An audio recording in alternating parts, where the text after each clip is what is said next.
ಮಂಡ್ಯದಿಂದ ಡೆಲ್ಲಿವರೆಗೂ ನಾವು ಈ ವಿಚಾರ ತಗೊಂಡೋಗ್ಬೇಕು. ನೀರನ್ನು ಬಿಡಬಾರ್ದು. 26ನೇ ತಾರೀಕು ನಾವು KR ಸಾಗರ ಮುತ್ತಿಗೆ ಹಾಕ್ತೀವಿ. ನೂರಾರು ವಾಹನಗಳು KR ಸಾಗರಕ್ಕೆ ಬರ್ತೀವಿ. ನೀರನ್ನು ಅಷ್ಟೊತ್ತಿಗಾಗಲೇ ಭಾಳ ಬಿಟ್ಟಿರ್ತಾರೆ. ಈ ಸರ್ಕಾರ ರಾಜೀನಾಮೆ ಕೊಡಬೇಕು, ಖಂಡಿತ ರಾಜೀನಾಮೆ ಕೊಡಬೇಕು.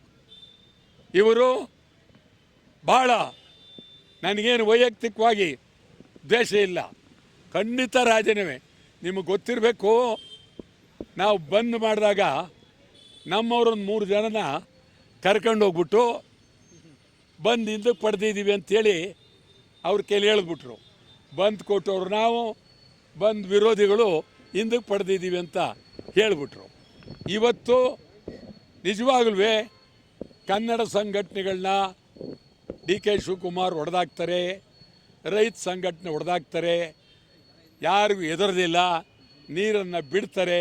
ಆ ದೃಷ್ಟಿಯಿಂದ ನಾನಂತೂ ಎಷ್ಟು ವರ್ಷ ಜೈಲಿಗೆ ಹೋಗೋಕ್ಕೂ ಚಿಂತೆ ಇಲ್ಲ, ಹೋಗ್ತೀವಿ. ನೀರನ್ನು ಬಿಟ್ಟಿರುವ ಸರ್ಕಾರದ ವಿರುದ್ಧ ನಾವು ಈಗ ಸತ್ಯಾಗ್ರಹ ಮಾಡ್ತೀವಿ.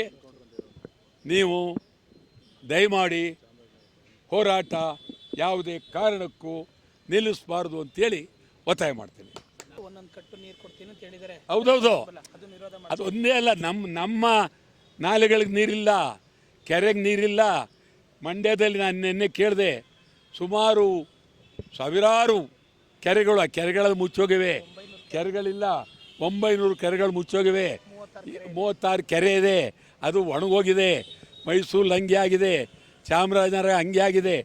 ಯಾರನ್ನು ಕೇಳದೆ ರಾಹುಲ್ ಗಾಂಧಿಯವರು ಇವ್ರನ್ನ ಮುಖ್ಯಮಂತ್ರಿ ಮಾಡಿದ್ರು.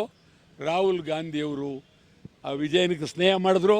ವಿಜಯನ ಜೊತೆಲಿ ನಮ್ಮ ಮುಖ್ಯಮಂತ್ರಿಗಳ ಸ್ನೇಹ ಆಯಿತು. ಆದ್ದರಿಂದ ನಮ್ಮನ್ನು ಬಲಿ ಕೊಟ್ಟಿದ್ದಾರೆ.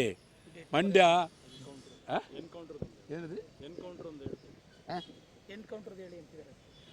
ಇದಾಯಿತು. ಇನ್ನೊಂದು ಭಾಳ ಪ್ರಮುಖವಾಗಿ ಈ ರಾಜ್ಯದಲ್ಲಿ ನಡೀತಾ ಇರೋದೆಲ್ಲ ಹೇಳ್ತಾ ಇದ್ದೀನಿ. ಎನ್ಕೌಂಟರ್,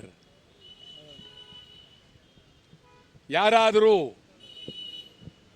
ಗೌರವಿರುವ ಸರ್ಕಾರ ಇದ್ದರೆ, ಪ್ರಜಾಪ್ರಭುತ್ವದ ಬಗ್ಗೆ ನಂಬಿಕೆ ಇದ್ದರೆ ಕೂಡಲೇ ಮುಖ್ಯಮಂತ್ರಿ ರಾಜೀನಾಮೆ ಕೊಡಬೇಕು. ಅಮಾಯಕರನ್ನು ಗುಂಡೊಡೆದು ಕೊಲ್ಲೋದು ಎನ್ಕೌಂಟರ್. ಹೆಂಗೆ ಹೊಡೆದ್ರಿ, ಯಾವಾಗ ಹೊಡೆದ್ರಿ, ಎಲ್ಲಿ ಹಿಡಿದ್ರಿ ಅವ್ರನ್ನ, ಎಷ್ಟು ಗುಂಡು ಹೊಡೆದ್ರಿ, ಯಾತಕ್ಕೆ ಹೊಡೆದ್ರಿ, ಗುಂಡೊಡೆ ಅಂತೇನಿತ್ತು, ಇದೆಲ್ಲ ಸಮಗ್ರವಾಗಿ ತನಿಖೆ. ಎಲ್ಲಕ್ಕಿಂತ ಹೆಚ್ಚಾಗಿ ಗುಂಡು ಹೊಡೆದವ್ರನ್ನ ಇದುವರೆಗೂ ಬಂಧನ ಮಾಡಿಲ್ಲ. ಇದುವರೆಗೂ ಮೊದಲು ಯಾರು ಗುಂಡು ಹೊಡೆದಿದ್ದಾರೆ ಕೂಡಲೇ ಅವ್ರನ್ನ ಬಂಧಿಸಬೇಕು. ಬರೀ ಬಂಧಿಸೋದೇ ಅಲ್ಲ, ಕೊಲೆ ಕೊಲೆ ಕೊಲೆ ಕೇಸ್ ಹಾಕಬೇಕು. ಸತ್ತವರಿಗೆ ಕನಿಷ್ಠ 1 ಕೋಟಿ, ಆ MLA 10 ಲಕ್ಷ ಭಿಕ್ಷೆ ಕೊಟ್ಟಿದ್ದಾರೆ. ಮೊದಲು ಆ MLAನ ಆ ಕ್ಷೇತ್ರದಿಂದ ಜನ ಓಡಿಸ್ಬೇಕು. ಇಂಥ MLAಗಳು ನಮ್ಮ ರಾಜ್ಯಕ್ಕೆ ಬೇಕಾಗಿಲ್ಲ. ಎನ್ಕೌಂಟರ್ ಭಾಳ ಕೆಟ್ಟದು. ಎನ್ಕೌಂಟರ್ ಪ್ರಜಾಪ್ರಭುತ್ವಕ್ಕೆ ಅಪಾಯ.